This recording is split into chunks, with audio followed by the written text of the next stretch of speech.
Hey guys, I'm Zachary Gray, and this is a broadhead skink.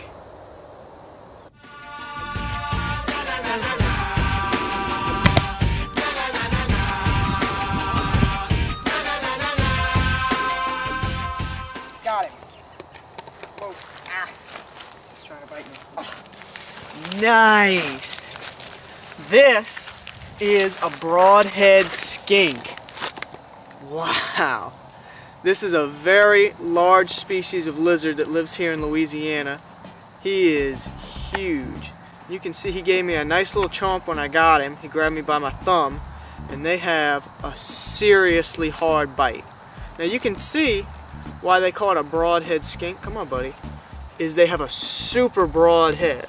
And this is a male, and I can tell that because the males have the super broad head and the females do not.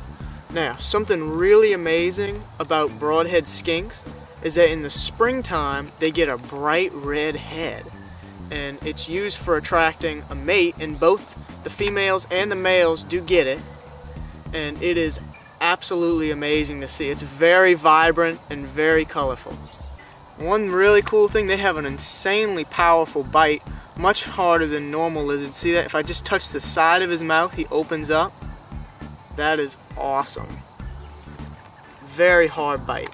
Now, since this is a skink, they have these hard plate-like scales on their body, and it's not really like, there's nothing in between it. It's fused together scales, which is really, really hard. Now, I tell you what, he is insanely strong for his size. I have to hold him with both hands when he starts squirming, because he wriggles out of my hands and there's nothing I can do about it, so I just have to go from one hand to the next. Super strong. One thing really cool I'm noticing is his tail.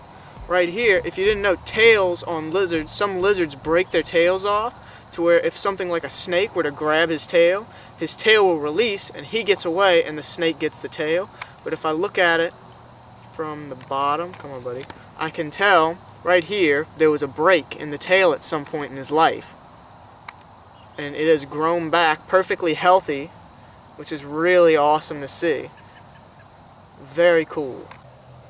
Now, the broadhead skink is actually one of the largest lizards in the Louisiana area, and what really shocks me about them is that they eat anoles. Now, anoles are those little lizards that you'll see around your house, whether the green ones or the brown ones, and they actually eat them. I've actually seen this one time. I didn't believe it at first.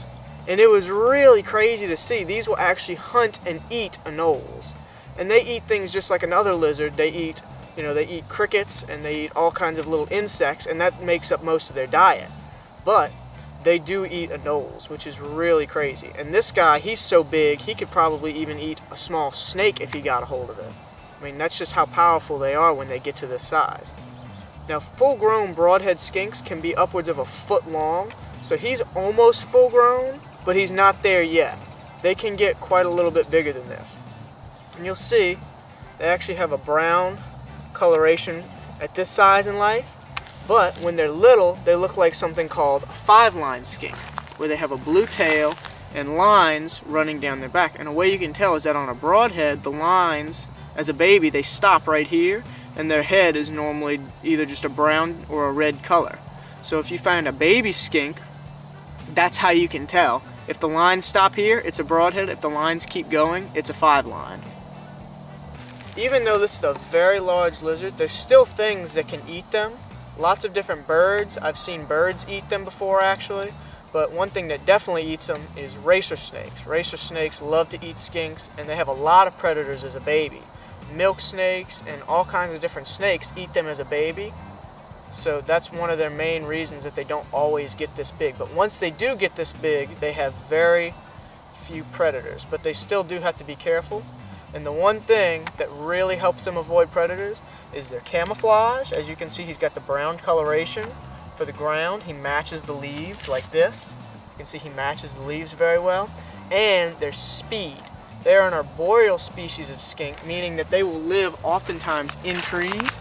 And look at the claws on his back feet. You can see that. It's crazy, but half the time when you see a broadhead skink, you just see them go straight up a tree. And by the time you see them, sometimes they can be already 20 feet up the tree. They climb like a squirrel. It's absolutely crazy to see. Now they're actually very fast, and the only time that you can really catch them is the winter time. They're a lot harder to catch in other times of the year because they're fast, their bodies are warmed up.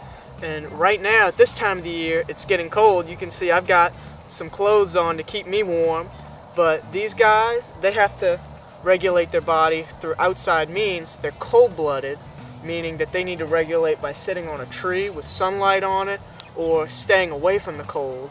So this is a time that you can actually catch these guys. Otherwise, straight up a tree.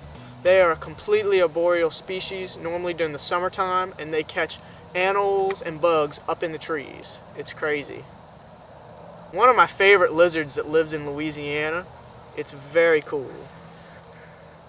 Thank you guys so much for watching this video, and if you did enjoy, definitely leave a like, and I will see you guys next time.